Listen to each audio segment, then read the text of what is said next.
Step in the ring, feel the adrenaline rush, throwing fists and kicks, the pain we can't hush. And then they find us, we're the real tough guys, breaking down barriers, we aim for the skies. Into the octagon, like a warrior I stand, trading blows, taking hits as I command. The art of combat, I'm ready to go. Submission, knockout, that's how I flow. Unleashing the fury like an untamed beast, locked in a cage where strength is released. Striking precision, grappling with my golden octagon. The stage we ignite.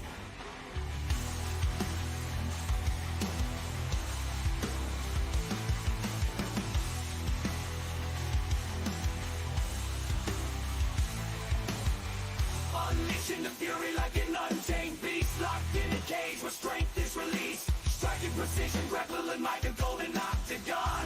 The stage we ignite.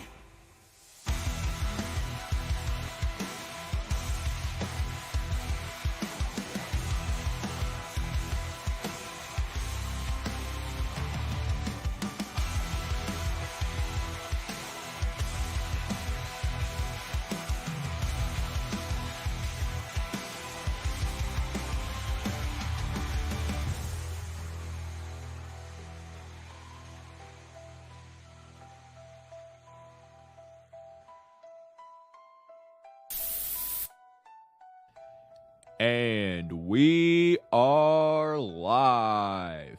Welcome to the Golden Octagon MMA Podcast with your hosts, Matt and D Rose.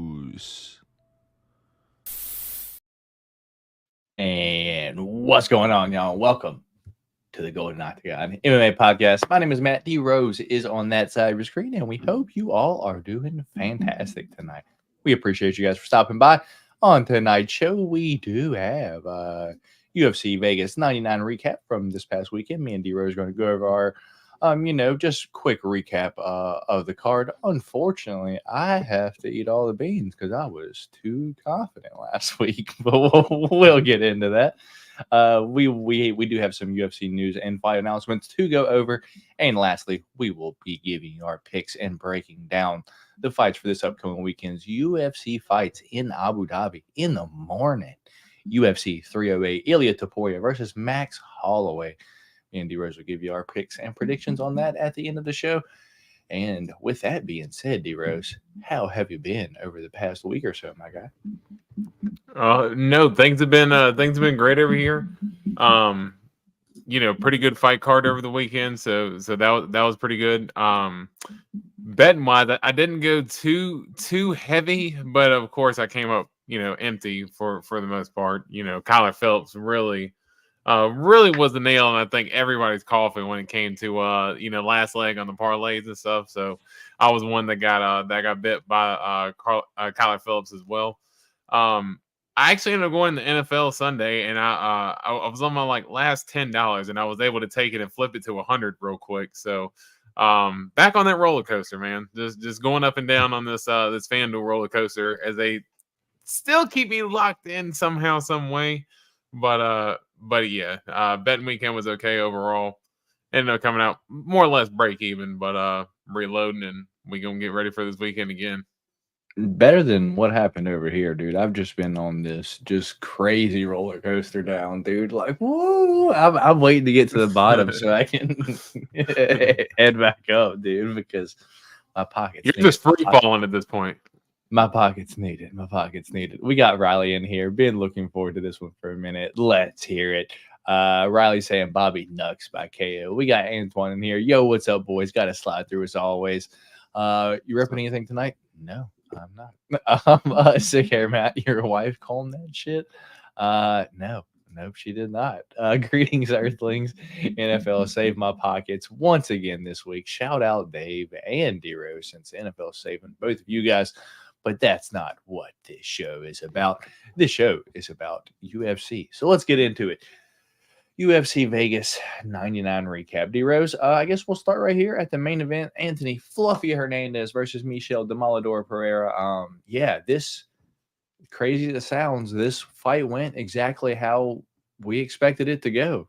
Like, the first part of it went exactly how every Michel Pereira fight goes, except for he just didn't finish Fluffy Hernandez. And then the longer the fight goes on, the fight finished out going how every Fluffy Hernandez fight goes.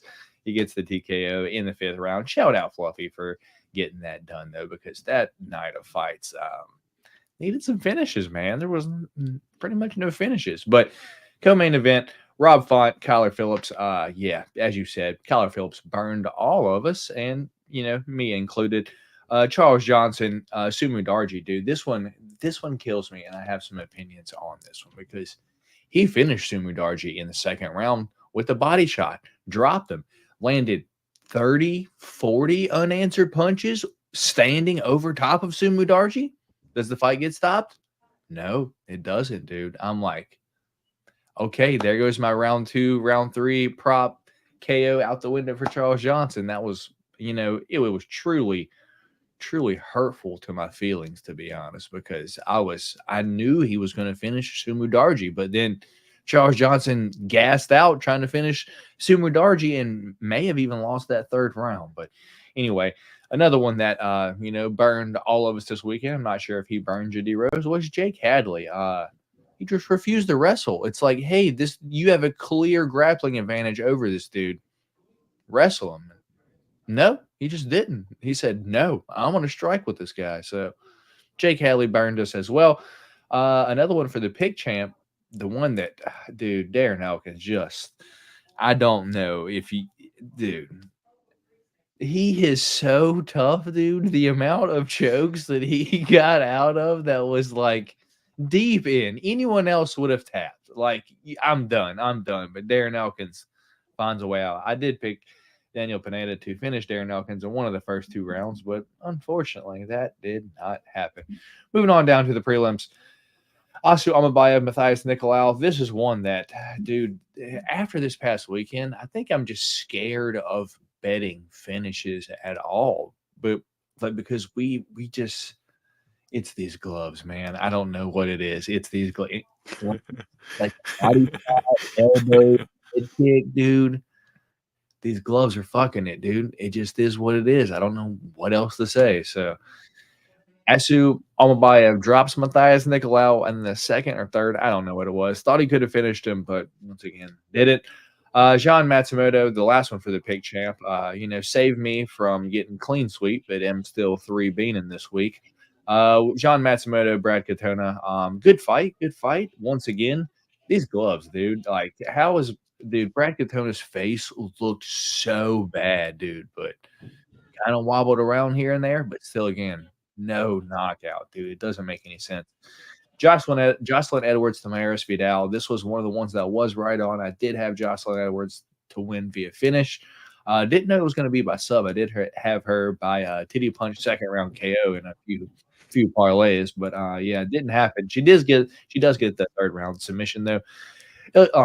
Elise Reed beats Jessica Penne via decision. Another one where the gloves, dude. Like, how is Jessica Penne alive after the beating that Elise Reed put on her? But I don't know, dude.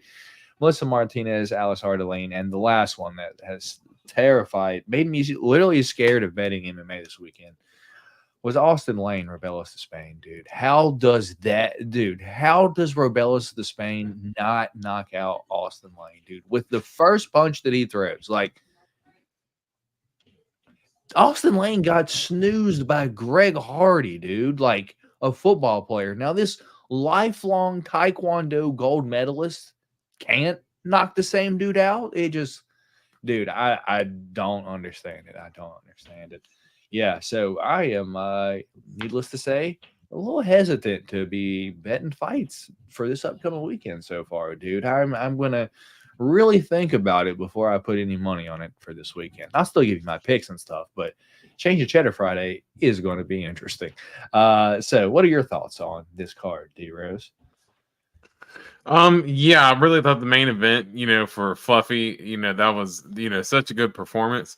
But the big thing with him, and we pointed out coming into every one of his fights, is man, those body shots, man. That has become the glaring like the biggest glaring weakness in Fluffy's game is if you can land a couple good body shots, you can get him out of there. I believe we know Kevin Holland did.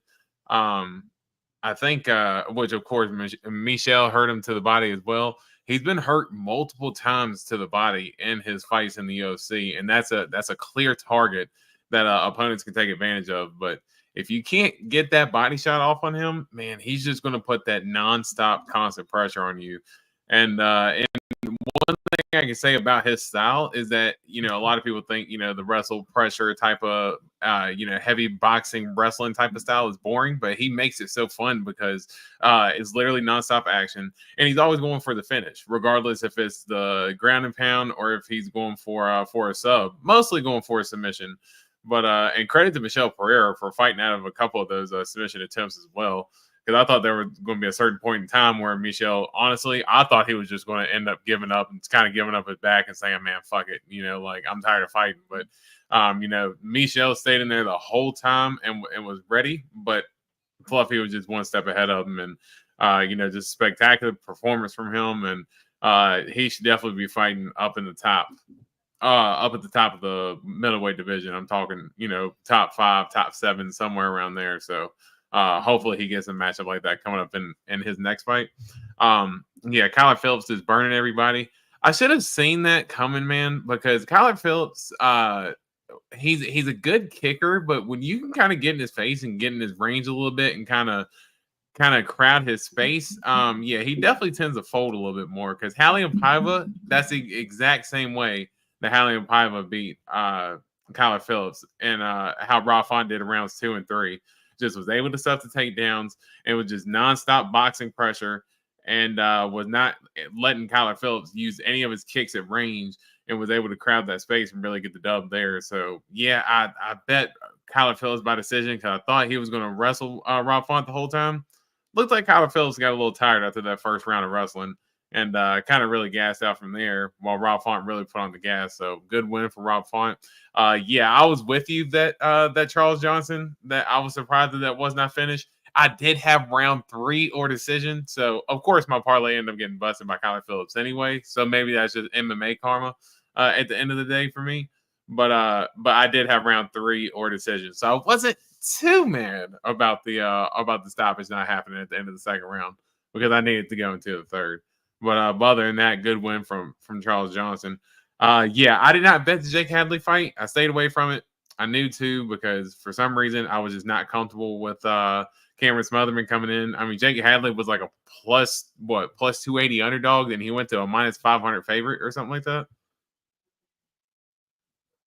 Yeah, something like that. So yeah, it was crazy. But sorry, I didn't know I was muted. But yeah, it was minus 520 is where I saw it at.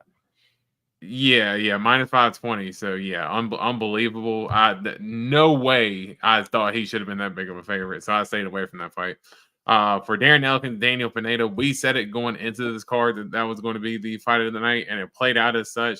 And as you said, dude, Darren Elkins is so damn tough, and he took a lot of damage too. I mean, hence the nickname. But dude, he took a lot of damage from Pineda in the first round. Pineda was able to land that ground and pound, a bunch of big shots. And yeah, was really able to put the pressure on Darren Elkins there early in the fight. Pineda was, but man, when Darren Elkins, you know, he gets that second win, and if Pineda doesn't get you out of there in the first round, man, that gas tank is pretty much going to go. Dude's not going to quit at all, but his gas tank and his ability just to keep pushing, it just goes. And Darren Elkins, I knew that was a guy who was going to be able to just keep that nonstop pressure. Even though Pineda was stuffing a lot of takedowns, Darren Elkins was still able to just use that constant pressure, put him up against the cage, you know, a lot of dirty boxing, landed some good combos himself there in that third round to kind of edge it out for the win. So yeah, man, that was a really good win from Darren Elkins. And I thought the Brad Katana Gene Matsumoto fight, that was maybe that was the second fight of the night.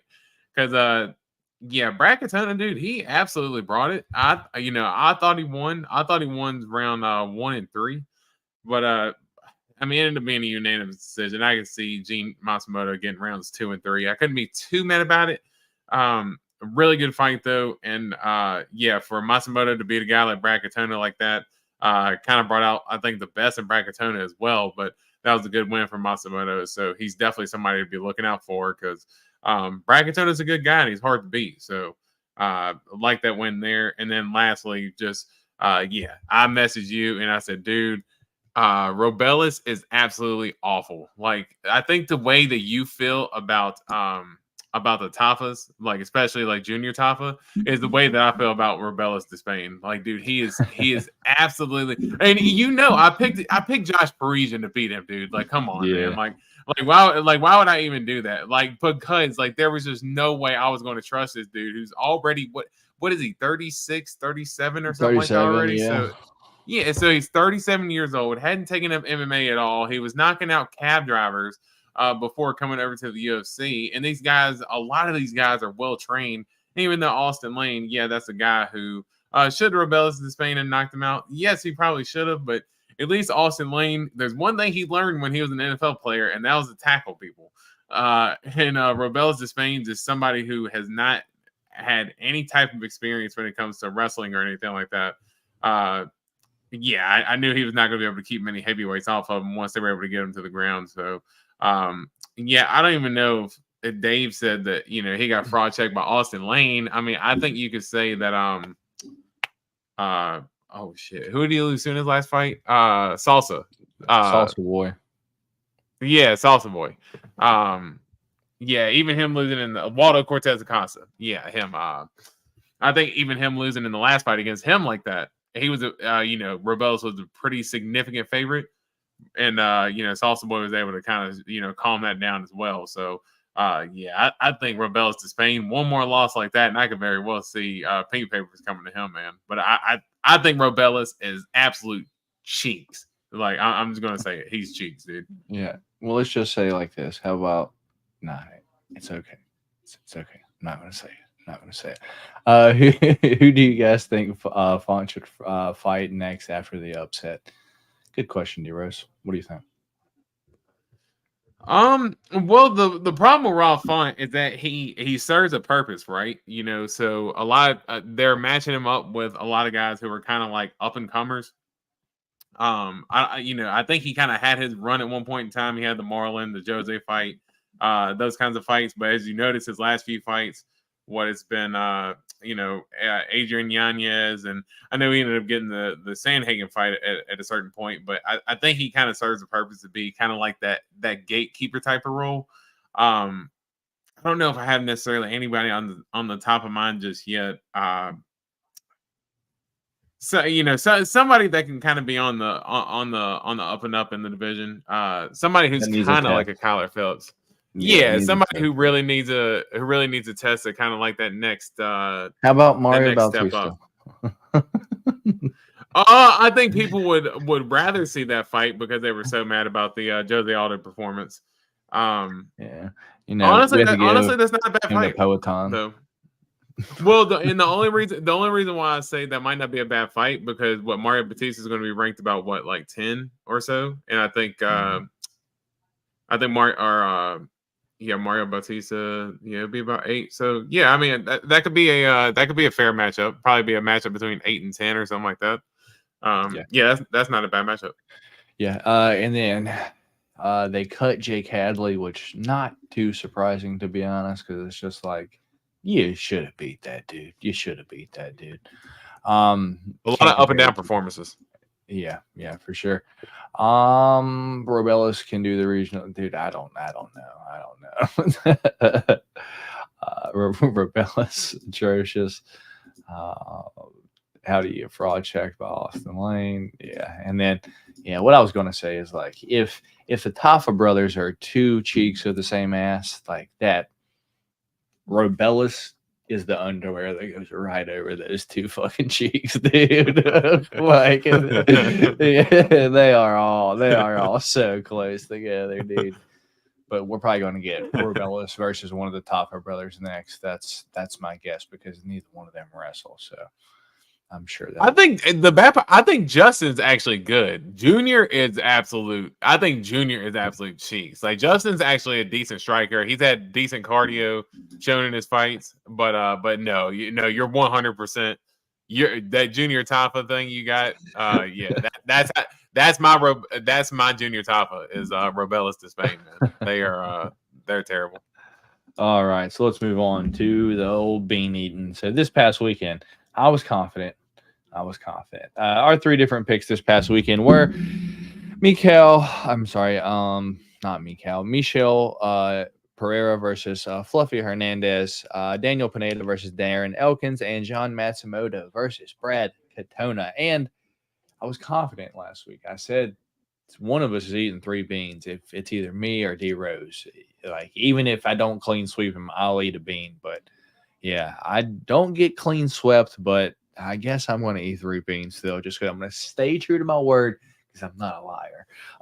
Yeah. So this past weekend, John Matsumoto won the first one, kept me in the race, started me off good. I was like, all right. And then the Daniel Pineda, Darren Elkins fight happened. And I was like, damn, dude, I feel like Darren Elkins should have finished him, but it is what it is. And then at the main event, I was like, all right, am I going to be eating one bean or am I going to be eating three beans? And then it started off, I was like, yeah, let's go, Michelle. I was like clapping and shit. And then he was gassed after the first round. I'm like, well, looks like three beans for me. And then I was just sad that I was going to have to eat three beans for 4 rounds until he gets actually finished in the 5th round. So that's how it went.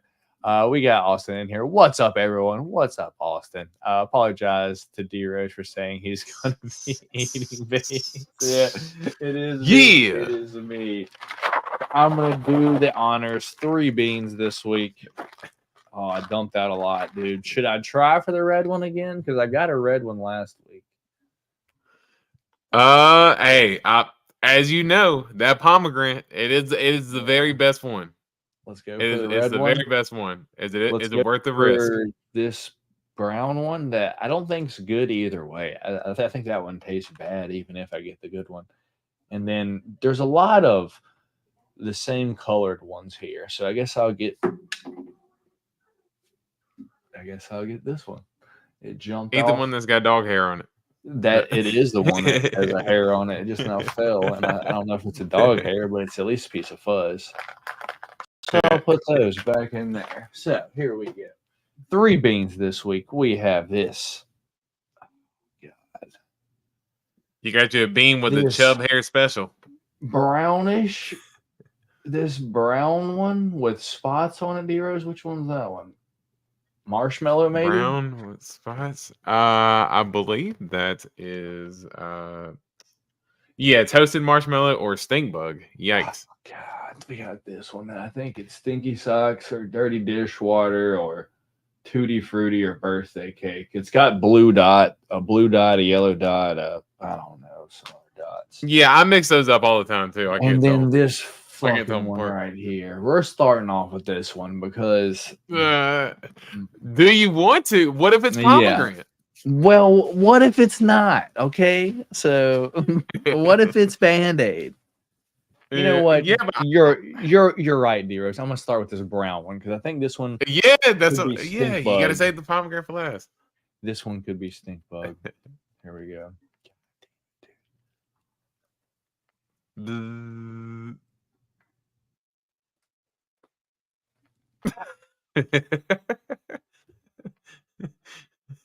I think at hang time. Dude, I'm dehydrated right now, so it's fucked up. Yeah, I can see that is literally hanging on your tongue. It's stuck in my fucking teeth, dude. It was like you will get these everlasting tastes in your taste buds. Dude, it's so bad. Damn, I don't even know what that one was, but it didn't taste good. I'll tell you that. It could have been marshmallow. It still tasted bad. It could have been liver and onions. Honestly, the marshmallow tastes like candle wax. Like it literally tastes like candle wax, or at least the one that I had. Oh God, dude, I'm eating this red one. Please be pomegranate, dude. God. I feel like I already have Band-Aid flavor in my mouth now. Fuck, dude. I tried to look out for you.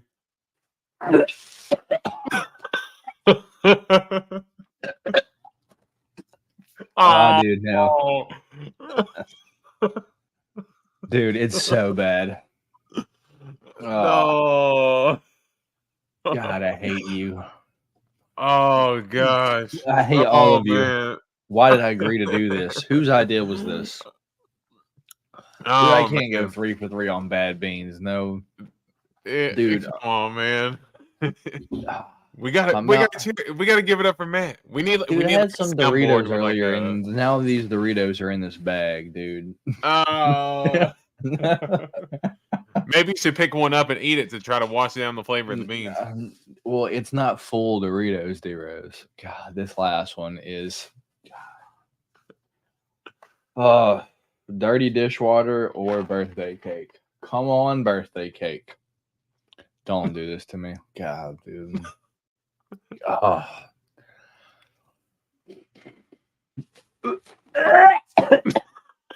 Oh my god.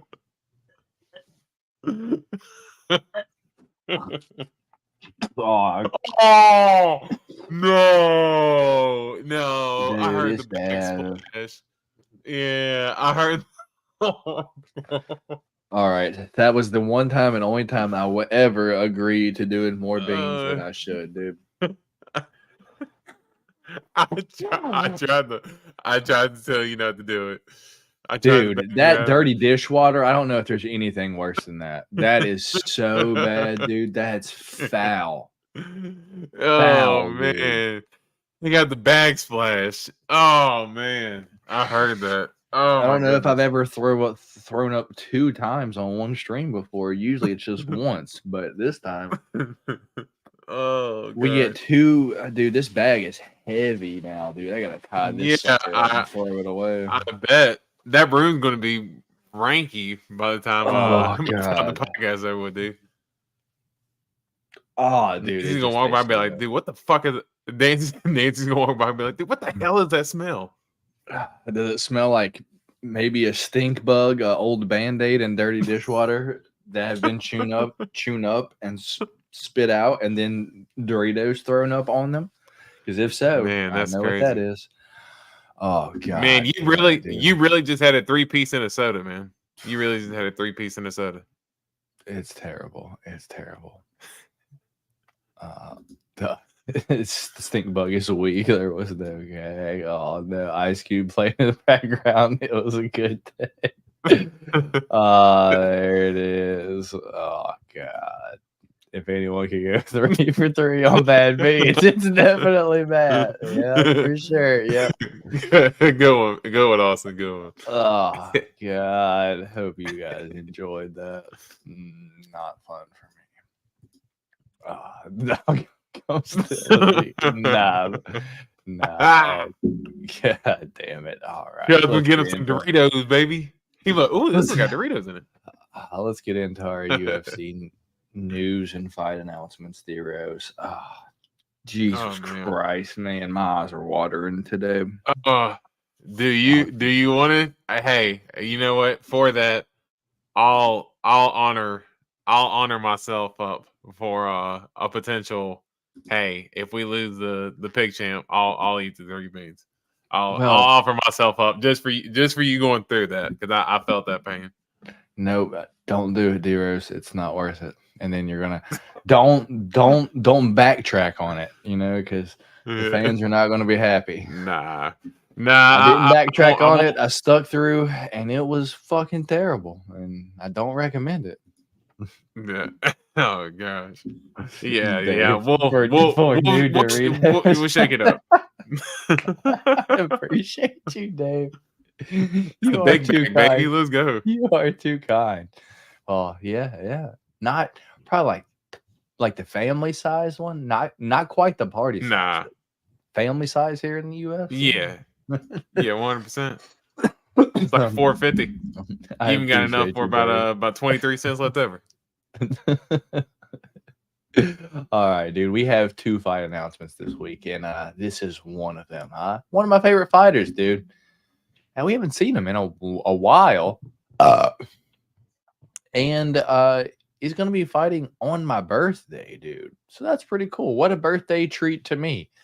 Do we see another Matthew Semi the Jedi Simmelsberger knockout against Chuck Buffalo here? Or, does Matthew Semi the Jedi get wrestled to death after probably dropping Chuck Buffalo, to maybe even 3 times?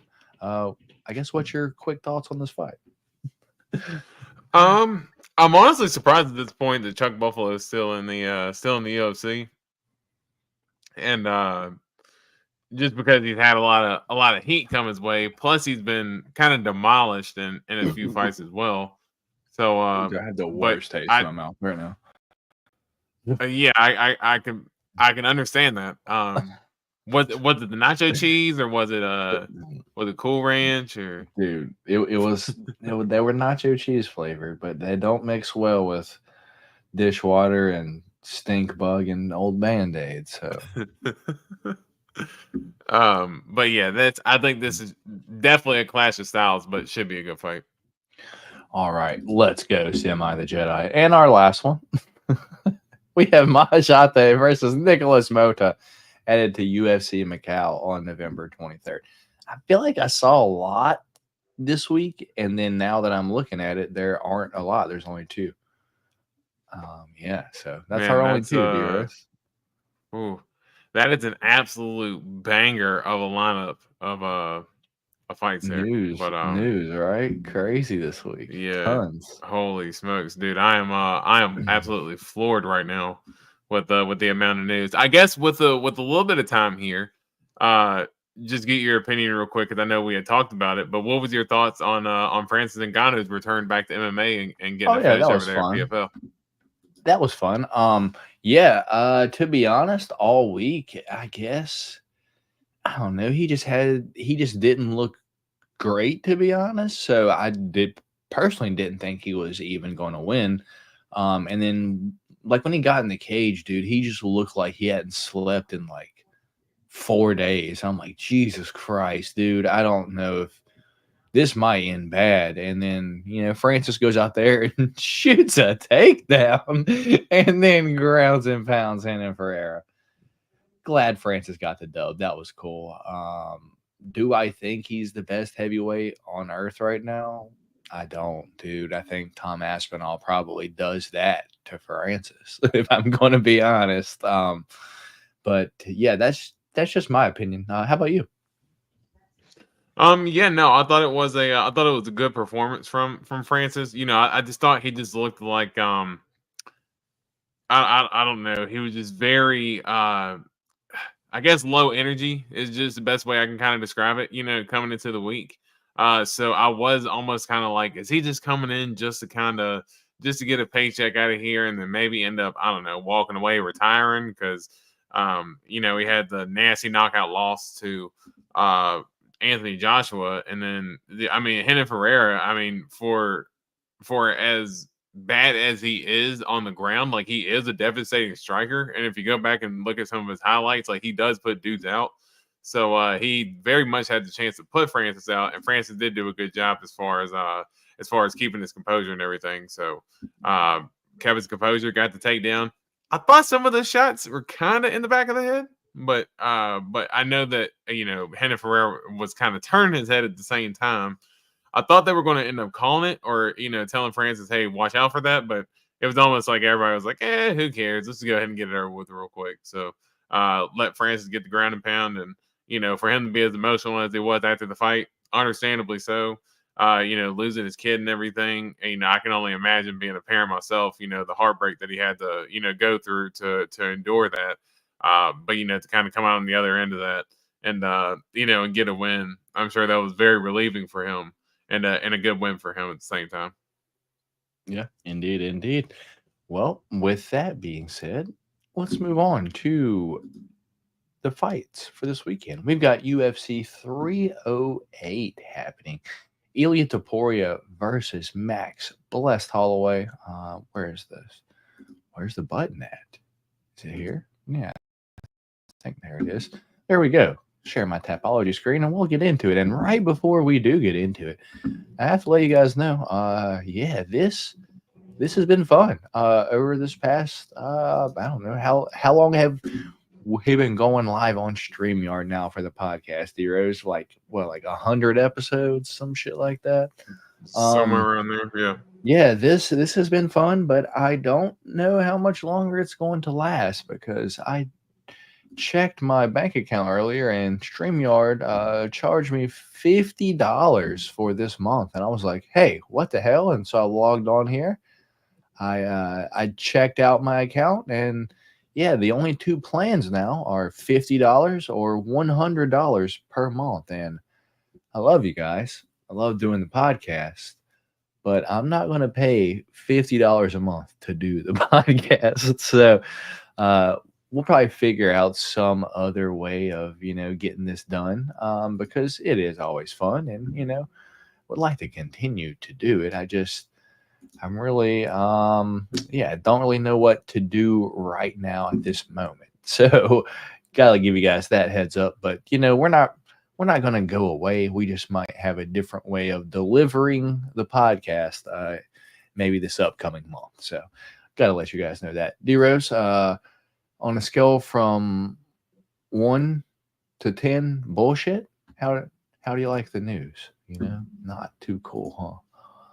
Yeah, I saw something come up in my newsfeed the other day with the price increase, but I didn't actually inquire to you on how much it was. But I did see a lot of people also mention that, hey, with the price increase, although they love the format and or love the platform itself, it's just a little bit too much for them, expense wise. And hey, I absolutely couldn't blame you, dude. I mean, that's not that's not smart investment, kind of. I mean, don't want to say losing money, but at the same time, because we do this for fun at the same time, but you don't want to pay out of pocket but so much, because at the end of the day, you are the one who puts most of this together. I just come and, I just sit in a chair and I just come and talk. But, you are the one, on the ones and twos behind everything. So, it makes 100% sense. And, I'd love to keep, as you said, even if we got to deliver it in a different way, I'm definitely down to do that too. But yeah, StreamYard, they might be losing some customers for good, man. Yeah, dude, because I mean, it's already $25 a month, which isn't cool, because we're on here once a week. Do I really think it should be $25 a month to do that? No, but I'm willing to pay $25. But once they double the price on me, shit, I'm out. We got and that's the thing. Even if it was like a slow, hey, $5 here, up to 30, it's it's a little more, but I can swing $5, and then kind of like a slow climb from there. It's no, they didn't even slow climb it. They just went from 25 to 50 out of nowhere. So 100% understandable. Yeah, we got Austin saying only 2 more days before comps pull out. What's going on? Legendary card, in my opinion. 2 title fights with the main and co-main. Oh, yeah. Well, let's get into it, D-Rose. So this upcoming weekend, we've got UFC 308, Ilia Topuria versus Max Blessed Holloway, taking place on Saturday, October 26th at 10 a.m. East Coast time here in the U.S. Plan accordingly wherever you're at in the world. If you're in the U.S. And you're on the East Coast, as I said, 10 a.m., I guess middle time there. I don't know. Just earlier than 10 a.m. So we got morning fights. We are going to be having fights in the Etihad Arena, also known as Fight Island in Abu Dhabi, where we have 13 fights to go over. So with that being said, D-Rose, it is headlined by Ilia El Matador Topuria taking on Max Blessed Holloway for the featherweight championship of the world. Not the BMF title, though. In the co-main event, we've got Robert the Reaper Whitaker taking on Hamza Borj Chimaev. Feature fight of the night. I know D-Rose is foaming at the mouth to talk about this one. He's been waiting damn near a month for this fight specifically. We've got Magomed Ankalaev taking on Alexander Rakic. Oh, man. The Rocket Rakic at that. We've If got y'all want the to talk Miracle- about me like going to sleep like during the podcast or whatever, like yeah, I will probably be falling asleep like while we're talking about that fight, like 100%. Up next week, or I guess before that, we've got Lerone the Miracle Murphy taking on Dan 50K Ige, and you know, so much for UFC treating him right after that late notice fight against Diego Lopez. Makes no sense, but we'll talk about it. We've got Sharabullet Magomedov taking on Armen Petrosian. We've got Ibo Aslan taking on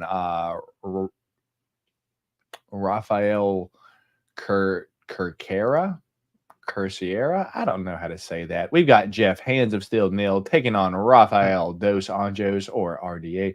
We've got the Rose's favorite fighter say, Miknapik Orabai taking on Matus Raumbetsky. We've got Abus Magomedov taking on Bruno the Hulk Ferreira. We've got Kennedy Nzechukwu taking on, or the African Savage Kennedy Nzechukwu taking on Beast Boy Chris Barnett. And wow, fun fight there. We've got Farid Basharat taking on Victor Striker Hugo. We've got D Rose himself, who's going to be flying to Abu Dhabi this weekend to fight Ismail Nurdiev. He's been in the UFC before and got cut, and now he's back. So interesting fight there. And then we do have Renat Fakhretdinov taking on Carlos Leal. So with that being said, fights canceled from this card were Cyril Gahn, Alexander Volkov, Renat Fakhretdinov versus Nursultan Rizabova. That would have been a good fight. Marcus Rogerio de Lima withdrew from the Kennedy and Nzechukwu fight. Tafa withdrew from the Kennedy and Nzechukwu fight. And then Saeed Nurmagomedov versus Willie Cat Daniel Santos also fell off this card. I guess, what's your excitement level for the card, D-Rose? Or grade it for me. I mean, I think, as Antoine was saying, you know, the main and co-main are absolute bangers. You know, super, super fun fights with those two. I think the rest of the card's okay. It's a fine card. It's neckbeard time. That's what it is. They could have put in freaking Magomed and Rakic as the first fight of the night, and I'd have been absolutely fine. Like a Petrosian, Magomedov, or Sharabullet, that's a pretty good fight. I mean, Danny Gay and Lerone Murphy, that's a well-matched fight. Like, I think that could turn out to be a good fight, but I just don't think it does anything for Danny Gay, considering how the UFC was giving him the gawk after he, you know, took the short notice fight against Diego Lopez.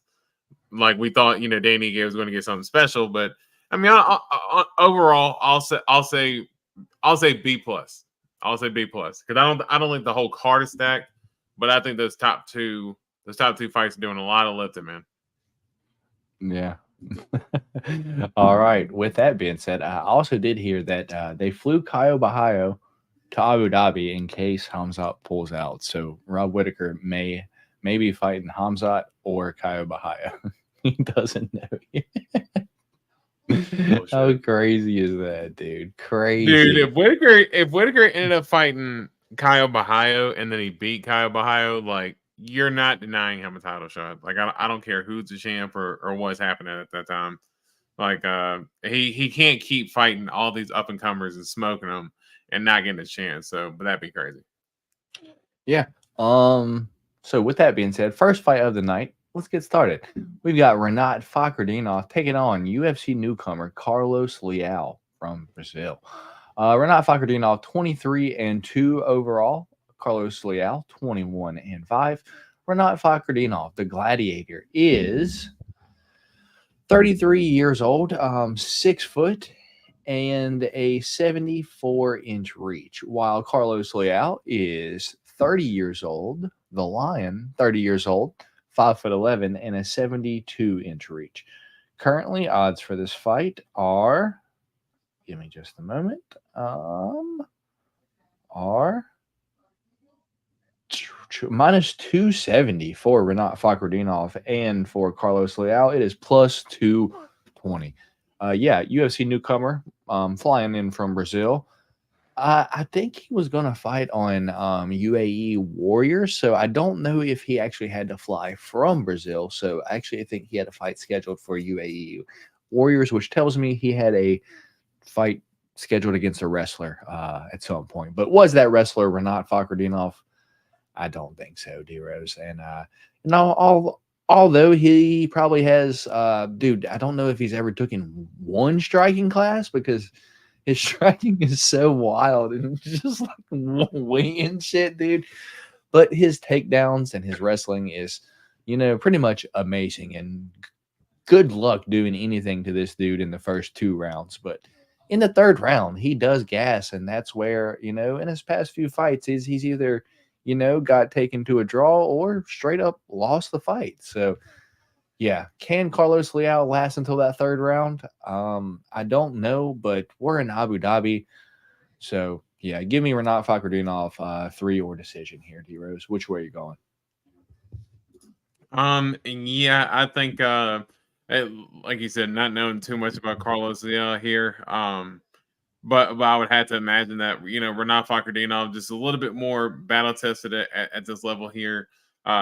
Great wrestling. His striking is like straight arm punches that he like. It's all arm punches. And when you're watching that wild brawling exchange with him and Nicholas Dalby, it's like, yeah, this is not Max Holloway and Justin Gaethje at all. Like, you tried, but it definitely did not work. That was one of the ugliest exchanges of striking that I ever seen. Was between Renat Fakhretdinov and Nicholas Dalby. But I think Renat Fakhretdinov would turn this into a wrestling clinic here. And I am with you as far as a decision win for Renat Fakhretdinov. All right. So me and D-Rose both on Renat Fakhretdinov to win via decision. We'll move on to the next one where D-Rose Blendado himself is going to be flying over to Abu Dhabi to fight Ismail Nurdiev. But he's growing his hair back though. It's not working. Yeah, I don't know if he's going to be in the UFC after this fight anyway, D Rose. Anyway, Bruno Silva 23-11, Ismail Nurdiev 23-7. Blendado Bruno Silva is 35 years old, 6 foot and a 74-inch reach, while Ismail Nurdiev is 28 years old, 6 foot and a 74-inch reach. This is one where, dude, when Bruno Silva first came in, like in the UFC, he was like sneaky good. Still never been knocked out, but dude, after that Alex fight, it's just like something changed. Like his durability's gone. It's just like he's able to get hurt way easier now, and he just kind of fights like he don't really want to be there, dude. So aside from the Brad Tavares fight, which don't really, tell me a whole lot. Yeah, but Ismail Nurdiev already been in the UFC, been cut, and now he's back. But, if you look at his fights over the past, few, it's like he didn't really do anything to get back to the UFC. It's almost like UFC's fighting in Abu Dhabi. Let's sign this guy and have him fight over here. So with that being said, Bruno Silva just hasn't looked good at all to me, dude. So give me Ismail Nurdiev to probably win this fight via decision, just because he's able to take Bruno down and probably lay on him a little bit. What's your thoughts here? Yeah, I think this one is I think it's a tough fight. I think they said Ismail Nurdiev at one point he also fought at 170. So I wonder how much his muscle frame is built out, but man, I'm not gonna lie. I'm kind of feeling Bruno, man. I don't know why. I thought in the last fight against Chris Weidman, man, I didn't think he looked that like I thought he looked good, especially later on in the fight. And of course, we know the eye pokes and everything like that happened. Chris Weidman got away with 7 different eye pokes. Well, I love Chris Weidman, and I was happy to see him get a win and all this stuff. Bruno was in that fight, so I thought that he looked good as far as his takedown defense as well. Ismail Nurdiev, I think he's gonna be a little bit smaller than Bruno Silva. Bruno Silva 35, sneaky because I didn't realize he was 35, but You don't know how old you are, dude? That's weird. Hey, yeah, let's go Bruno. Let's go Bruno Silva here, man. I'm actually gonna take the dog here. Let's go Bruno Silva. All right. D Rose betting on himself this weekend. You can't bet on yourself. Remember that, D Rose. So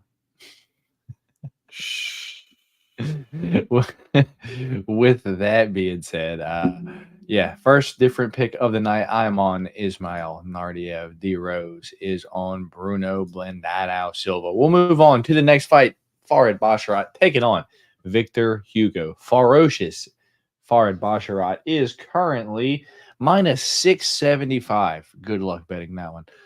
He is 12-0. Not at all. 27 years old, 5'8" and a 71-inch reach, while Victor Striker Hugo is 31 years old, 5'7", 71-inch reach, and currently plus 490, the underdog. I'm not even wasting my time here. We know Victor Hugo he has good striking, but even though his name is Victor Striker Hugo, he has good wrestling as well.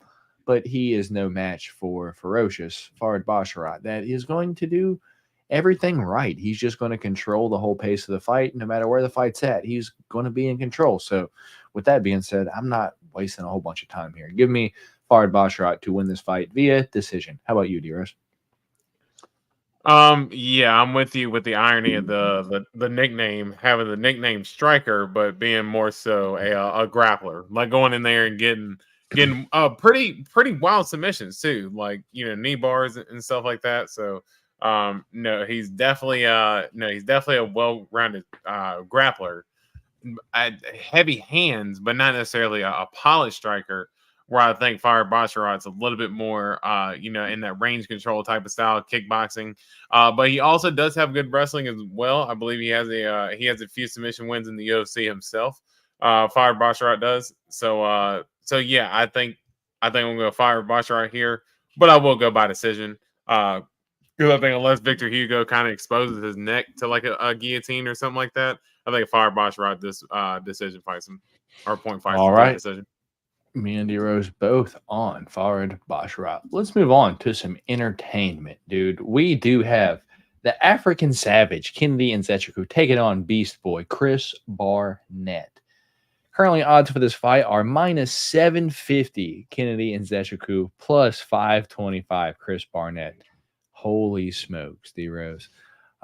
Look at that physique of Chris Barnett, dude. Like, I mean, that dude is chiseled. Built like you're built like a water cooler from the sideline in high school football. He literally looks like that elementary school bag of chocolate milk. That's exactly what his body looks like. It's like the bag of milk. He looks like a bag of chocolate milk. He looks like the kid in 4th grade, right?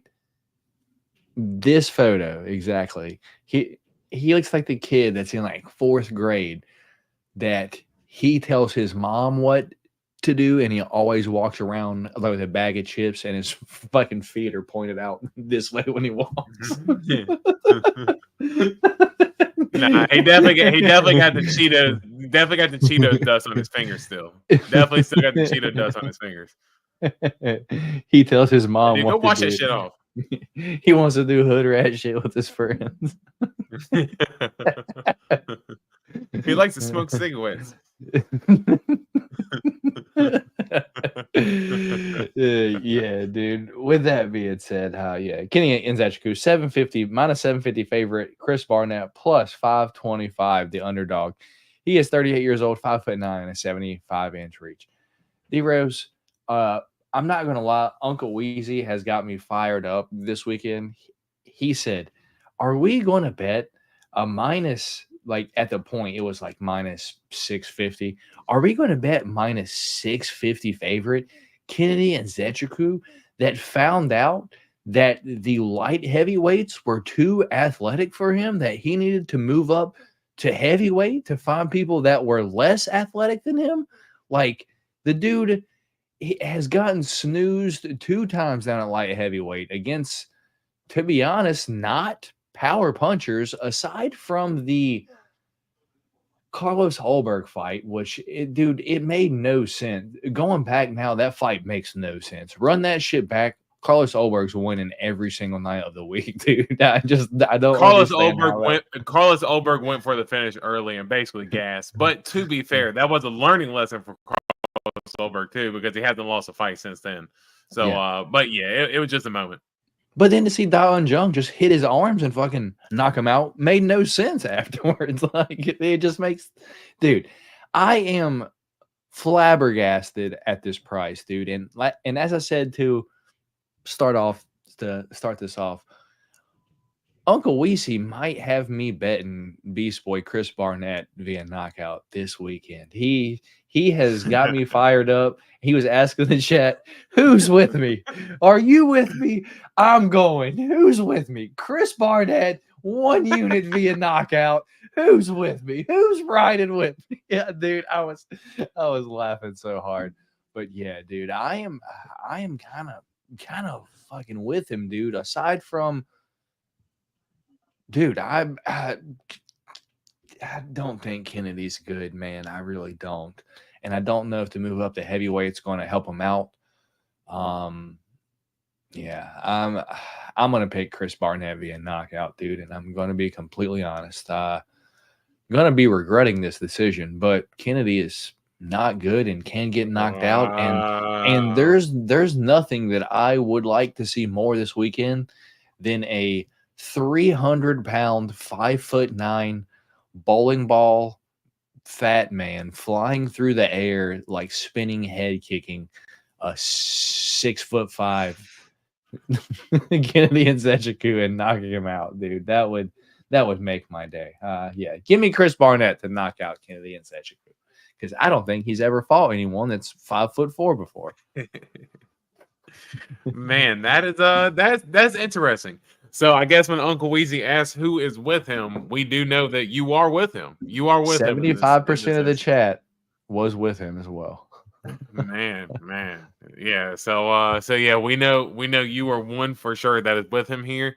I unfortunately cannot be with you here. I just think that, for Chris Barnett, can he get the job done? Yes. Am I betting this? Hell no, I ain't betting this fight. Are you crazy? The only thing that I could maybe take a look at is for this fight to start round 3. I would maybe take a look at that. Other than that, in terms of, am I betting a winner? Yeah, no, I'm not betting a winner at all. But I do think that Kennedy, just the more athletic guy, and the bigger guy as well. Now, hold on, you say Kennedy's more athletic than the Beast Boy? I've never seen Kennedy do a roundhouse front flip.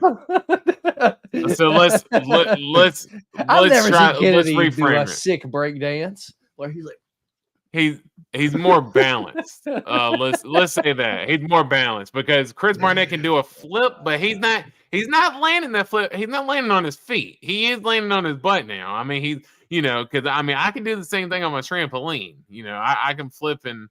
I could always do a flip and land on my butt, but landing on my feet was always, you had to take that next step further. Chris Barnett ain't doing quite that, but yeah, I just think Kennedy. I just think he's gonna be a little bit too much.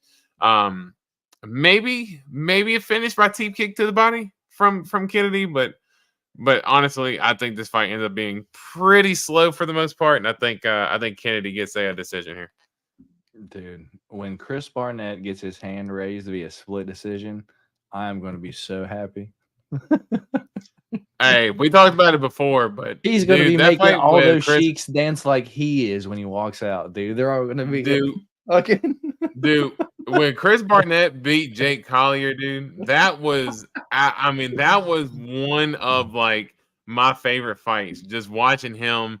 Just getting clubbed for the first round, and then all of a sudden Jake Collier just absolutely gasses, and all of a sudden you just see Chris Barnett just throwing those arm punches on top of him and getting him out of there. So yeah, that's one of my favorite fights of all time.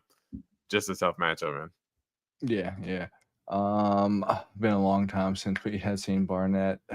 We got Derek going Barnett via split decision. That's what's up. That's not bad. Yeah, dude. So we'll move on to the next fight. We'll actually have to write this one down because I'm on Barnett. Hopefully, we don't need that one, but it's okay. All right, we'll move on to the next one now. That is Abu Smagomedov taking on Bruno Ferreira. Abu Smagomedov is 26-6-1, while Bruno Ferreira is 12-1.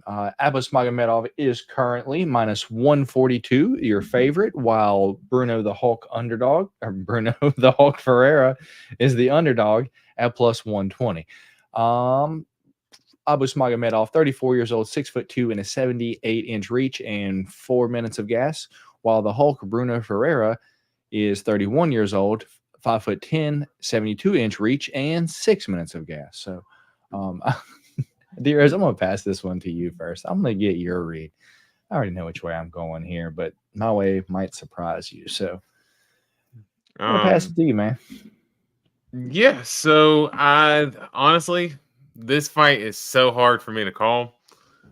I think it's probably the hardest fight for me to call on here. Because I think obviously we know the thing with Abus starts out hot, gasses out late.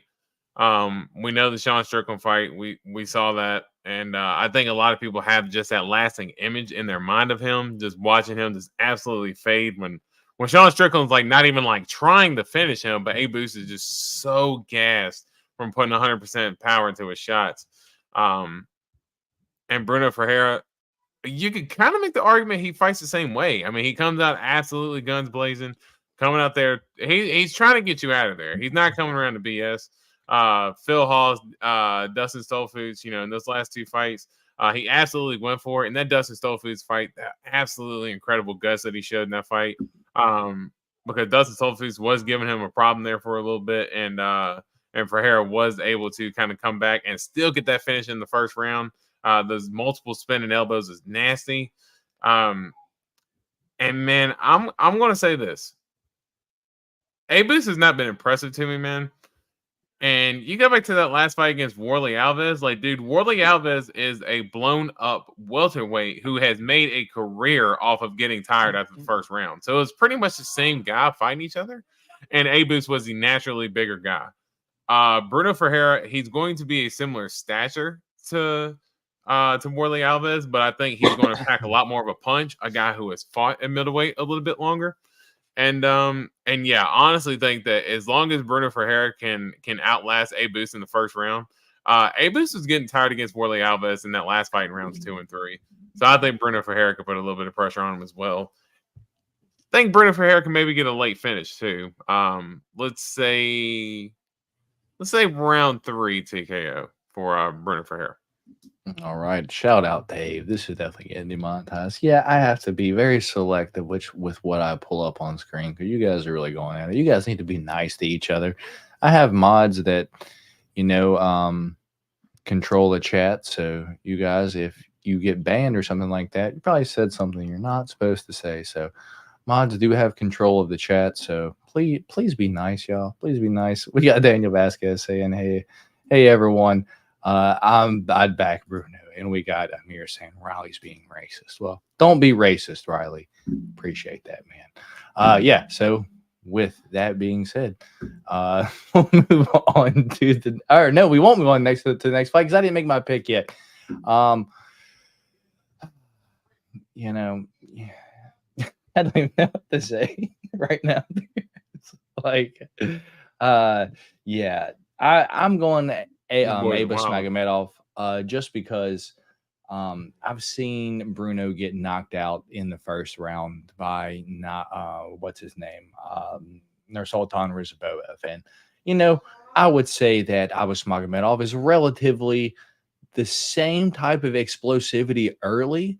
So I'm thinking that he can get Bruno out of there early with some kind of like front kick or some shit like that. So I am going Abu Smagomedov, but if this goes out of the first round, dude, this could get real hairy, dude. And I don't like it because, as I said at the beginning of the show, these finishes don't seem to be happening, and I don't like it. So, yeah, if this goes out of the first round, it's anyone's guess who's going to win this shit, because we've never really seen Bruno past 7 minutes at all, ever. I think this is the longest fight, and we know Abbas don't have gas. So, yeah, I'm going Abbas Magomedov here to get Bruno out of there early. So we will move on to the next fight, being Miktabik Orbai taking on Mateusz Raumbetsky.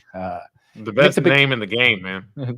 Miktabik Orbai is -2, or nope, here, let me -3, while Mateusz Raumbetsky is +250. Miktabik, 2,600 years old. I think if you just put all the numbers together there, that's his age. 2,600, 822 years old. That's how old he is. That picture was from like 1400, wasn't it? Dude, before color photography was invented. Crazy. He is 5'10" and a 74-inch reach, while Mateusz Raumbetsky, Rabisti as he is called, is -310, or I'm sorry, +250, the underdog. 32 years old, 5'7" and a 66-inch reach. Yeah, Raumbetsky, dude, after that last fight, you know how I feel about him, dude. You can write him off, make a little paper airplane, and throw that hoe. I don't give no fucks, dude. You gas out and then get beat by Diego Ferreira? Nope, dude. Nope. Make the big Orbai. Make the big all the way. Raumbetsky does not have a chance here because it just ain't happening, D-Rose. Make the big via decision. Which way you going here? Yeah, I think the same thing as you said, Raumbetsky. He does he come out there looking to throw hands? He does. He's looking to go out there and hurt his opponent, man. But that gas tank is a problem for him, and his wrestling defense as well. You know, Carlos Diego Ferreira was able to expose that in his last fight, and was able to get that late finish there on him. And I think I think he's definitely got the gas tank and the wrestling to be able to get Raumbetsky on the ground early and really make it a problem. And I think Miktabik can actually get the sub. Miktabik did come in and fight Uros Medic up at welterweight and end up getting a submission there. So I think Raumbetsky, maybe round 2 or 3, maybe could be a little prop that I'm looking to maybe play this weekend for Miktabik. But yeah, let's go Miktabik by sub. All right, D-Rose going Miktabik. I'm on Miktabik. Looks like we're gonna have a party at 4. Yeah, I remember when he came in the UFC, you was like, and it was his fight against Uros Medic. You was like, dude, how the hell do I say his name? And then, we just kept. There's no vowels. There's no vowels in here. Crazy. They got one right at the end. I know. It makes no sense. And then his fucking last name is like all vowels.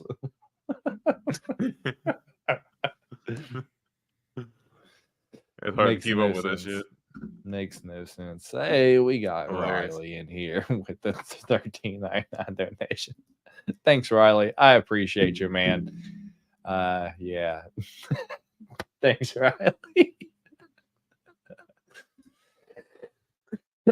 Let's move on to the next one. Jeff, Hands of Steel Neil taking on Rafi Dos Nachos. Rafael Dos Nachos. Dude, I remember when Colby was calling him Rafi Dos Nachos, dude. Like, that's when the time I actually found him. I'm like, okay, that one's a good one when he has like these like funny names, but now Colby's just ass. So, it is what it is. Anyway, we got Jeff, Hands of Steel Neil taking on Rafael RDA Dos Anjos. Hands of Steel Neil, Jeff Neil is 15-6.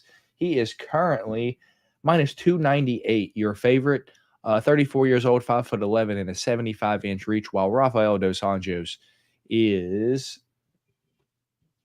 +240. Your underdog. He is 40 years old on the dot, 5'8" and 70-inch reach. D-Rose, for this one, dude, I personally think RDA was better at 155. I think he's too small for 170. And dude, Jeff Neal has only lost to like literal like title contenders or like Neil Magny. But yeah, dude, I know this is MMA math, but Jeff Neal just did that to Vicente Luque, did the whole like brain bleed thing, and he was out for like a little bit.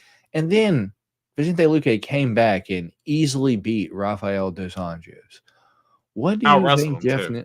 Yeah, dude, Jeff Neal is going to do bad things to RDA this weekend. So this might be one of the only finishes we have on the card, but give me Jeff Neal by knockout over RDA. Which way are you going here, man? Yeah, as much as I love RDA, he's an absolute legend of the sport. You go down that dude's opponents that he's fought, and he has literally fought the best of the best for the longest of times, man. I mean, he's literally fought all the this generation, and maybe that maybe like that 2012 and 2016 range, and even from 2016 to 2021, 2022, he has fought the absolute best of the best guys from 170 and 155. So the dude's an absolute legend. I just do think at this point in time, he's just a little bit slower. Obviously, his reflexes aren't there as quickly as they once were. His at 170, I just think his wrestling advantage goes away because I think he's just fighting guys who are a lot bigger. And to see Jeff Neal when he went up against Shavkat Rakhmonov, and I'm sorry, there were multiple times where Shavkat had Jeff Neal rocked. And, well, not multiple times, but there was one time in particular, I believe it was like in the second round, he had Jeff Neal rocked. Jeff Neal was still on one leg, and Shavkat could not take him down, even while Jeff Neal was rocked. It was absolutely beautiful takedown defense that Jeff Neal had, and that's really RDA's only way to victory for me, is to take Jeff Neal down and control him. I don't think he does that. I think Jeff Neal more or less just boxes him up. I don't think this goes to a finish. I do think RDA's chin has held up at 170 for the most part. 155 is really where you see the knockouts at. Rafael Fiziev, Eddie Alvarez, you name the knockout losses that he has, it has been at 155 versus where 170, his chin has held up a lot better, but I just think he's going to be overmatched. There's going to be a lot of bloodshed, and I think RDA's could be potentially retiring as well. But let's go Jeff Neal by decision. All right. Me and D-Rose both on Hands of Steel, Jeff Neal. We'll move on to Ibo Aslan taking on Rafael Curciera. I don't know how to say this. The last item on Ibo Aslan is currently... This might be the first fight of the night, by the way, because that's what DraftKings has it listed at. So we'll find out. Currently minus 108, while Rafael Curciera is minus 112. So this fight basically split even, and we haven't seen Rafael before, but from Brazil, so he's probably going to be flying halfway across the world. We have seen Ibo Aslan in the UFC, and he's a can crusher. We're going to be honest. All of his fights outside the UFC are against really fat dudes that are like, "Hey, what are you doing? Who paid you to get in there?" Yeah, it's like that.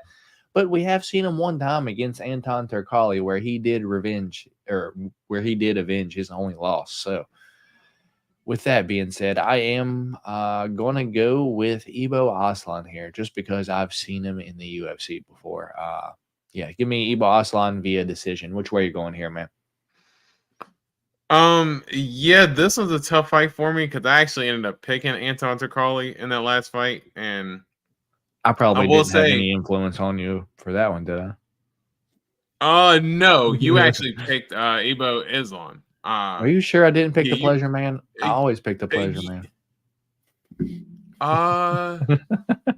Man, no, I could have sworn that came down to pick champ because I'm pretty sure you picked Ibo and I picked Anton Turkalj. I know I probably picked Anton in every single one of his UFC fights. Damn. Well, maybe I'm mixing it up because I do remember picking Anton Turkalj to beat him only because Anton Turkalj had beaten him in their previous fight.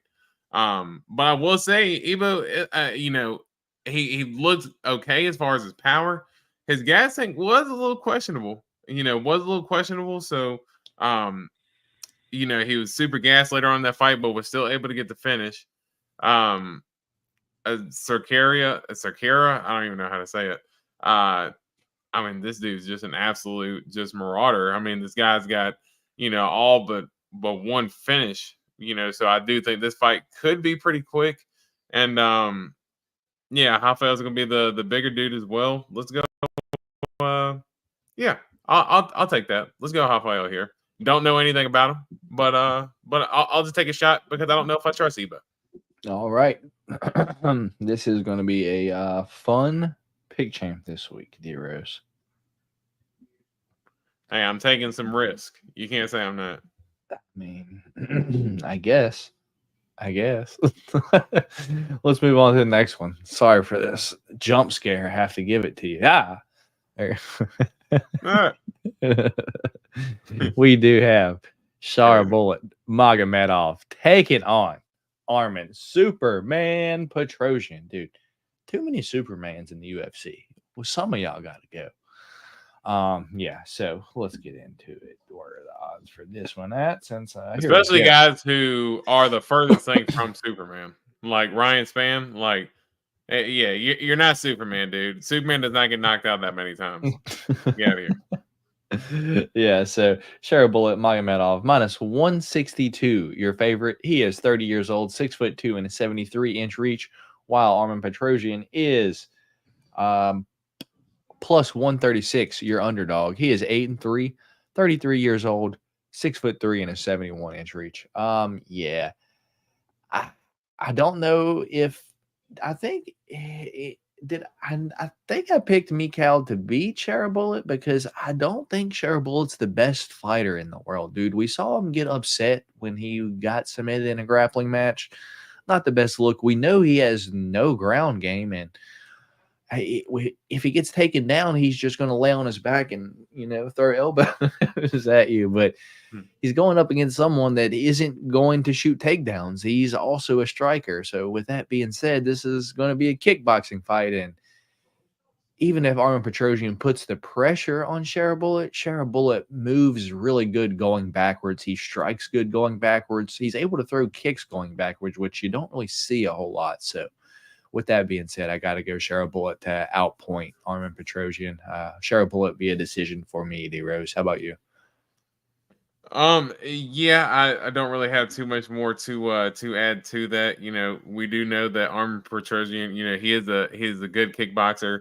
And he has displayed wrestling in some of his fights. So it's not that he's incapable of doing it. It's just that, he just lacks the trigger to do it every now and then. And I do think that if he's going to make it just a striking match with Shara, as much as I'm with you, I don't know how much I trust him as far as being top level in the UFC, at least quite just yet. But I do think that he is a sharp striker at the end of the day, and he does have pretty good power, slick angles in the way that he uses his strikes. His punches are kind of off kilter, but he's got good angles with them, and can throw combos as well. So I'll go Sharabullet here by decision. All right, me and D-Rose both on Sharabullet via decision. We'll move on to the next one. Lerone, the Miracle Murphy, taking on Dan 50K Ige. And before we get into this, dude, what kind of bullshit has UFC done to Dan Ige, dude? He takes the fight against Diego Lopez 2 weight classes up at welterweight on 4 hours notice, fights Diego Lopez, saves the card basically, and fucking UFC, as you said, was just gawking him, saying how good of a fighter he was, how great he was, how they were going to give him whatever he wanted next. He was like, I want to fight in the Sphere.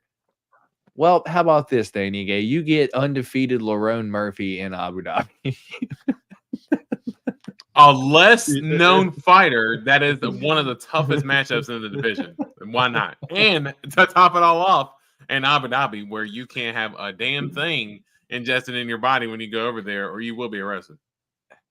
Crazy, dude. Anyway, here we go. So, Lerone, the Miracle Murphy, is minus 285, your favorite. He is 33 years old, 5'9" and a 73-inch reach, while Dan 50K Ige is 18-8 overall. He is your underdog at plus 230. 33 years old, 5'7" and a 71-inch reach. D-Rose, I am going to be real quick because then I'm going to go downstairs and grab another Sprite. But I'm going to say that Lerone Murphy is able to just take down Dan Ige and control him for every bit of the time that he needs to. He's the longer guy. He's the bigger guy. He's, I think, more physical of a fighter. So I suspect Lerone Murphy to at least win the first 2 rounds. Maybe Dan Ige might win the third, but Lerone Murphy via decision.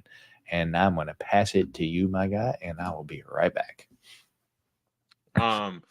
Yeah, as we were saying, the UFC just doing Dan Ige no favors here because, again, what he did against Diego Lopez, and now you match him up against one of the harder matchups in the division. That's the lesser known name. Scrap bag while I'm down. Yeah, that's a good one. So Chubbs doesn't come up and try to get a snack. But yeah, I think Lerone Murphy, he is a good fighter. I will say that the Edson Barbosa fight, man, Edson lumped them up a little more than because I did pick Lerone Murphy in that fight. Lerone Murphy was lumped up a good little bit. Now I know Lerone Murphy got the unanimous decision, but he definitely took some damage in that fight. And I will say this, man, if you're going to take that type of damage against Dan Ige, good luck, man, because there's not going to be many dudes who can actually stand in the pocket and take those types of shots against Dan Ige. But I do think that Lerone Murphy, I think he's a little bit better about using his range. I think Dan Ige really has to work his way inside to use his boxing because there's no doubt who's the better boxer. But I think who's the better striker, more technically overall, it would definitely be Lerone Murphy. So, give me Lerone Murphy by decision. I think it might even be. I think it might even come up to split decision. I think I can see Lerone Murphy starting the fight hot early, and Dan Ige kind of ending the fight strong, similar to how he did against Diego Lopez. But I think Lerone Murphy will do enough to get the win. So let's go Lerone Murphy by decision. All right. And did you guys know not a single female fight on the card? Not a surprise. Yeah. Not a surprise. Not surprised they're in Abu Dhabi, but they still inserted that PBF on the fight. We can't get away from that PBF. So me and D-Rose both on Lerone Murphy via decision. Correct? Yes. All right. We'll move on to aforementioned PBF. Piss break fight of the night. I know D-Rose foaming at the mouth to talk about this one, so let's get into it. We've got Magomed Ankalaev, that is 19-1-1, taking on Alexander Rakic, who is 14-4. Magomed Ankalaev is currently minus 375 the favorite. Alexander Rakic plus 295 the underdog. Ankalaev, 32 years old, 6'3" and a 75-inch reach, while Alexander Rakic is 32 years old, 6'4" and a 68-inch reach. Yeah, D-Rose, this one is here. Let me. D-Rose getting ready for this fight because he loves him some Alexander Rakic. D-Rose, I'm going to put it like this. This fight sucks. I don't care who wins it. But this will be the only time ever that I'm going to be rooting for Alexander Rakic. But I know Ankalaev is going to take Rakic down and win this fight via terrible decision. Fight's going to be boring as shit. But let's not pretend like any Magomed Ankalaev fight is entertaining. Let's not pretend like any Alexander Rakic fight is entertaining, aside from the Yuri Prochazka fight. And, Rakic tried to make that fight boring as shit. It just didn't work. So, with that being said, Ankalaev via decision for me. I'm going to be rooting for Rakic to do something fun, but he's not going to. And then I'm going to pass it to D-Rose and going to get him to tell you a quick little story about why he don't like Alexander Rakic. And then I'm going to get him to give you his pick for this fight. So, D-Rose, you're up, my guy. You had to wake me up from that good slumber, man. Oh, man. I was trying to get some good rest here. I thought this was a PBF. I mean, I was supposed to get some rest here while you did all the analysis and breakdown here.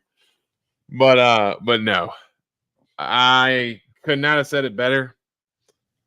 Do I think Rakic is going to win? No. I think Magomed is the more well-rounded fighter. Unfortunately, I could barely find myself cheering for Rakic because it's like how I feel about Rakic. Quick story. I think I was making sure my charger is plugged in here. So long story short, man, I used to watch super early prelims, like the early Fight Pass prelims. From the first fight all the way up. I would make sure every single time I was sitting in my seat to watch these fights. And I can't even remember what fight card it was on at this point, but I believe it was Justin Ledet versus Alexander Rakic on one of the prelims. And I remember watching that fight. And I remember after that fight, watching Alexander Rakic just lay on top of Justin Ledet for 3 hours and just watching my eyeballs just bleed, just watching that fight because it was the worst light heavyweight fight I'd ever seen in my life. The worst. I then told myself I will never, ever stick around for a boring ass fight like that to see if something happens. Like if I think the fight's boring, I'm out. I'm just going to check out on it. But I will never stick around and make myself just torture myself to watch this garbage ass fight because that was the worst fight that I've ever seen in my life. If you guys want to watch it, go back on Fight Pass and you will see the absolute snooze fest of all time. But I think Alexander Rakic gets beat by decision by Magomed Ankalaev here. So let's go Magomed. Would you rather rewatch that fight or watch this?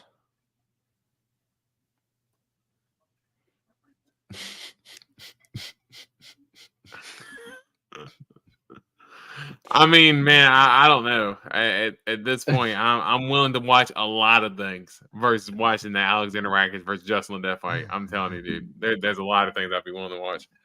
All right, you heard it from the man himself. Send them all the embedded clips you got. Dude, let's do it. I'm about to pull it up right now over versus watching that. Like 100%, dude.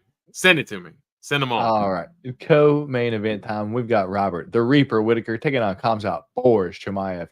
The Reaper, Robert Whitaker, is currently plus 200, the underdog. He is 33 years old, 6 foot, and a 73.5-inch reach, while Khamzat Boris Chimaev, 13-0, minus 245. Your favorite, 30 years old, 6'2", and a 75-inch reach. I believe we're going to be split on this one, D-Rose. So yeah, I'll jump into it. Yeah, I think a lot of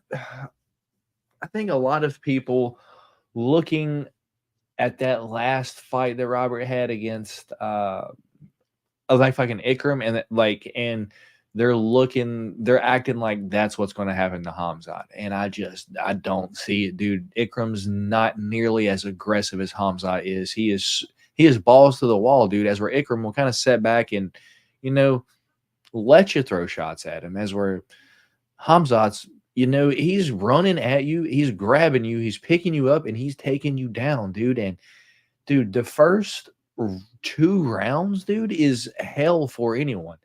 Now, this fight is 5 rounds, right? And Caio Bahaio is the backup if Khamzat does pull out of this fight. So that's hilarious in my opinion. But I think Khamzat makes weight, dude. I think he's how do I say this? He's got the right people backing him. He, I saw in I think the Countdown and Embedded that he's training at the Russian Olympic Training Village, dude. And there's no other fighters there besides his team. And I would expected a lot of the Russian fighters to be there, but it was just Khamzat and his team, dude. So I'm not trying to say there's some shenanigans going on, but being that high at elevation, so secluded in a place that shenanigans have gone on before, the Russian Olympic Training Center, it wouldn't surprise me if there's some shit happening behind the scenes. So with that being said, give me Khamzat. Khamzat via Second round submission, D-Rose. I think Hamzat beats Robbie Whitaker. Hamzat boards Chimaev. And then we don't see him again for like 3 more years, something like that. And then he probably just like rides off into the sunset, like Right. sadly enough. But yeah, I just think for me, the biggest test here is the 5 rounds, because that's where we have not seen Hamzat get tested yet.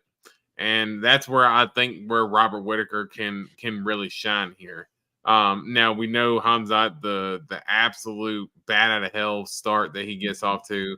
I mean, he's going to put pressure on you immediately, and he's going to make you immediately jump on your back foot, and you're going to have to. You're going to have to make a decision on how you're going to have to approach the fight, because if you come out too aggressive, he can just slip right under you. But if you take a step back, he can just end up backing you up to the cage and then doing his thing from there. Now, I do think that Robert Whitaker, I just think at this point, the much more experienced guy. I mean, if I'm being honest, I think I felt pretty good about picking Robert Whitaker going into the last fight. Now you're telling me he's coming off the Ikram fight as well. And I think a good thing for Robert Whitaker is that this is his 3rd fight of the year. And outside of that spinning heel kick from Paulo Costa, he really hasn't taken that much damage. So I think one of the things for a guy like him at his age is good to be able to do is, if he's not taking too much damage, is to be active, because he's kind of capitalizing on the last little bit of his prime here at being 33 years and 10 months. He's kind of getting older, not younger at this point. So yeah, I think Robert Whitaker right in the thick of it in terms of his prime. 5 rounds is going to be the key for Hamzat Chimaev here, because if he does not get the finish early, man, we've seen the fights with Burns, we've seen the fights with Usman. When they go late, it does not look well for Hamzat. I think that's where Robert Whitaker can shine. Give me Robert Whitaker here. I think by decision. I think he kind of loses the first 2 rounds, but I think he rallies, wins the last 3, and wins the fight. Yeah, I could see it, dude. But it's gonna be a fun one. It could be a lot of money with Abu Dhabi. Will be biased. That's what I'm thinking, Dana. That's what I am thinking. If there's no money. Yep. I mean, there's the ones this weekend, dude, and I'm scared. There's a couple plus monies, man. There's a couple plus monies that I might be interested in taking a play on, man. So I am with him there. Yeah. Let's move on to the main event. It is main event time. If y'all haven't already, please do us a favor, hit that thumbs up button on the video, if you don't mind. Yeah, let's get into it. Main event. Ilya El Matador Topuria taking on Max Blessed Holloway. Ilya Topuria is 15-0. He is 27 years old, 5'7", and what's his reach? Go down a little bit, and a 69.5-inch reach. While Max Blessed Holloway, 26-7. He is 32 years old, 5'11", and a 69-inch reach. Currently, odds for this fight -230 for Ilya Topuria and +190 for Max Blessed Holloway. Yeah, and this is one where it's like I think Ilya knocks him out. However, I don't want to put my money on it. That's how I'm feeling, D-Rose. It's just like, dude, after these finishes not happening, dude, if we had the old gloves, take my money. Take it right now, Ilya via knockout. But with these new gloves, dude, I don't know. I don't know. It just, shit ain't happening the way it used to happen, dude. And yeah, who knows? Who knows? But we've seen Ilya over 5. Like, look what he did to Josh Emmett, dude. And we know he's got the gas tank. I think the only way Max wins this fight, if I'm going to be completely honest, is if he head kicks Ilya and knocks him out. If he don't head kick Ilya, I think he gets outpointed. Yeah, so that being said, D-Rose, give me Ilya via knockout. That's the way I'm going. Ilya, 2nd round knockout. And that is my picks for the main event. D-Rose, your turn, my guy. Man, this is I think one of the most anticipated fights that we've looked forward to in a very long time. just in terms of the style matchup, in terms of the personality matchups, in terms of the legend status. They are, for their career status that goes down because, Ilia Topuria is kind of becoming one of those guys who's looking to become one of the greatest of all time. While we can already say that Max is pretty much there as one of the greatest, but is still right there in the thick of his prime for still being considered one of the best. Ilia Topuria, we obviously know the power that he comes with in the hands, looking to come and knock dudes out. His boxing is as clean as can be. He doesn't have the fastest hands, but man, he's good with letting his combinations go at weird angles, and he just lands that home run shot sooner rather than later, ends up getting somebody out, unless your name's Josh Emmett. Which credit to Josh Emmett for that chin, because he got 10-7 in the 4th round and still actually came back and won the 5th round. Absolutely crazy. But yeah, man. Both these guys, I'm super pumped to watch the fight. Unfortunately, I'm going to be at work, man, but I am sneaking around the corner and I'm watching this fight. There's no way that there's absolutely no way that I'm not going to be able to watch this. Someone was telling me good night here. But yeah, I got to run around the corner real quick, man, because there's no way I'm going to miss this fight. Man, really, to me, it comes down to the speed of Max Holloway versus the power of Topuria. Both of them are going to have their angles to where how they want to use their boxing. But man, I'm not gonna lie, man. I gotta go Max here. I gotta go Max. Just for him to be as big of an underdog as he is, coming off one of the biggest wins. Now, is Gaethje the cleaner boxer between the two? No.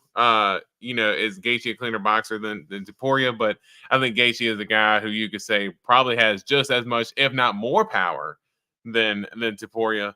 And Max's chin was able to hold up well there, even with big shots that they did exchange with. And we saw how well Max's boxing was. And one of the big things that Max did in that fight that he did early on in his career that he did not do up until the last few fights was Max using a lot more of his kicks. Head kicks, that spinning back kick, obviously the one that got Gaethje in the nose. Man, Max used a lot more of those kicks. Now, really thinking through Justin Gaethje off because he was not ready for that type of attack. I think if Max can kind of implement those types of, if he doesn't go for just a straight heavy boxing fight, and going in there for an MMA fight, going there for kickboxing, like you said, landing head kicks, things like that. I think he could mix up the variety of attacks, man. And I think he can give Ilia some problems, especially as the fight goes, when he sees that Max isn't wilting to the pressure. Because we've seen Ilia Topuria be the hammer a bunch of different times. How is he when he's the nail, And that's what I'm willing to see what Max can do with that pressure. So giving Max Holloway, going Max by decision here. All right. I like it. Yeah, it's going to be a good fight. As I said, I don't really have any interest in putting money on this fight. I just want to see what happens because I can think one thing's going to happen, but just like every single week, dude, I always say this shit. At the end of the day, it's a fist fight, and anything can happen, man. So you out there betting thousands of dollars on this, you are some degenerates. I would never. I just have to, just bet my money here and there when I feel confident. And this weekend, I just have no confidence, dude. I have no confidence in finishes, and there's some really good fights, and there's some close fights. Some crazy shit could happen. But let's get into the pick, Champ D Rose. Those are all of our picks. We have 6 different picks this week. We have Nardiev versus Bruno Silva. We have Chris Barnett versus Kennedy Nzechukwu. We have Abu Smagomedov versus Bruno Ferreira. We have Ibo Aslan versus the dude's name I can't say, Kara.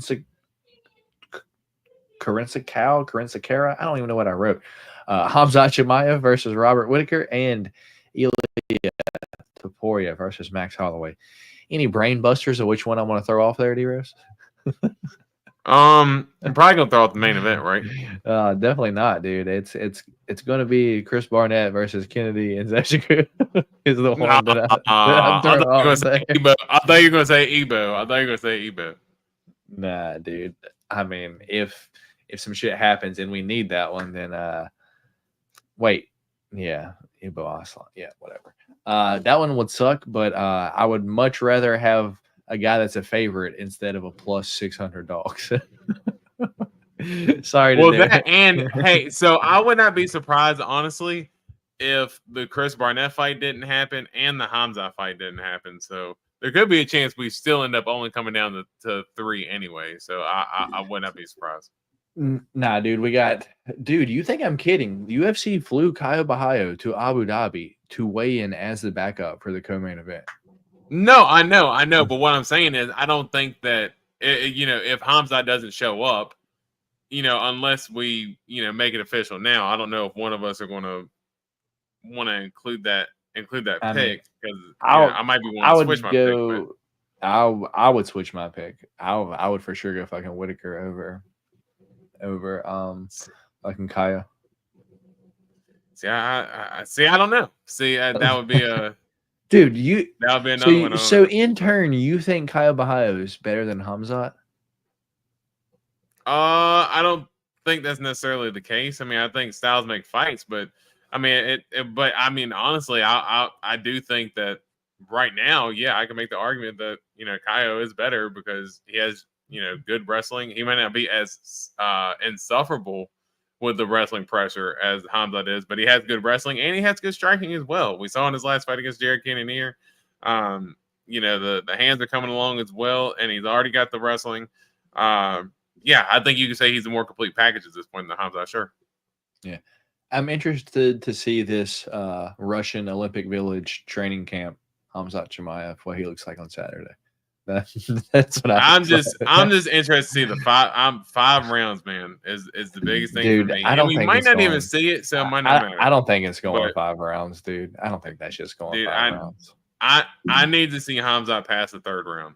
That I am dying to see if Whitaker can push the fight later on into that 4th and 5th round, because I want to see if Hamzat can really handle the pressure, man. Because again, another dude who he's great at being the hammer, but he has shown time and time again when he's the nail, he's not a good nail, man. Like, he's not. That nail fucking bends when you hit it. It shit goes off the side a little bit. He is, dude. He 100% can fold when it comes to him being the nail a little bit. So yeah, that's what I want to see the most coming out of Hamzat. Yeah. All right. So with that being said, UFC pay-per-view, we've got 5 different picks. Nardiev versus Silva, where I am on Nardiev. D Rose is on Silva. He picked himself after flying to Abu Dhabi. He's going to go out there and fight Nardiev. We've got Abu Smagomedov versus Bruno Ferreira, where I am on Abu Smagomedov, and D Rose is on Bruno Ferreira. We've got Ibo Aslan versus, I forgot dude's first name, Karinsikau, where I'm on Ibo Aslan, D Rose on Karinsikau. I don't know what it is. You're losing that one. You're losing that one. You can't even say his name. Rafael. Let's go Rafael. That's all I need. Hamzat Chimaev versus Robert Whitaker, where I am on Hamzat. D Rose is on Robert Whitaker. And the main event of the week, ones that I cannot get right, but this week it's happening. I'm on Ilya Topuria, D Rose on Max Blessed Holloway. Yeah, D Rose, I think 145-pound champions seem to hold their belt for a little bit, and I don't think anything changes this weekend. Like, Jose Aldo had it forever, I guess.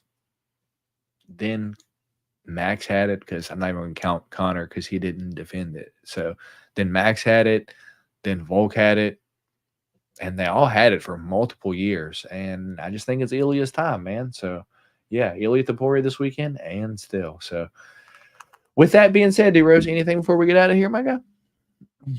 No, man. Good podcast. And yeah, hopefully these fights stay together. And yeah, so like I said, I'm gonna be at work.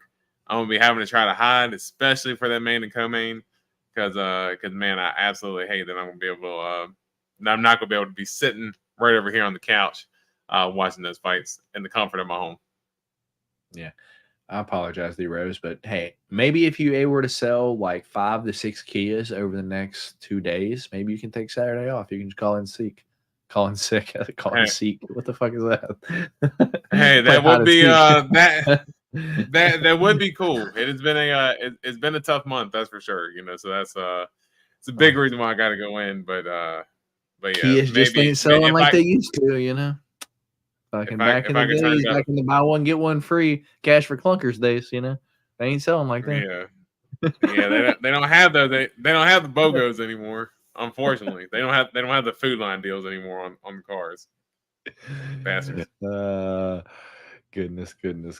Let's see. Matt must have plans after the 308. He wants the main and co-main to be 20 minutes in total. What? Dude, Talking about early finishes. If it was Hamzat round 2 sub, Ilya round 2 knockout, dude, my entire afternoon's already freed up. But if that happened, dude, that would be sick because I'd probably make some money and then I'd, go find somewhere to spend it. I got a 0 or 40. I need about 250 a month, bro. I don't. I got this Mitsubishi Mirage. I got the Mitsubishi Mirage for you, big dog, or a Ford Focus. Dearest, I got an 06 Kia Sportage. It's got your name on it. Try about 250 a week. A week?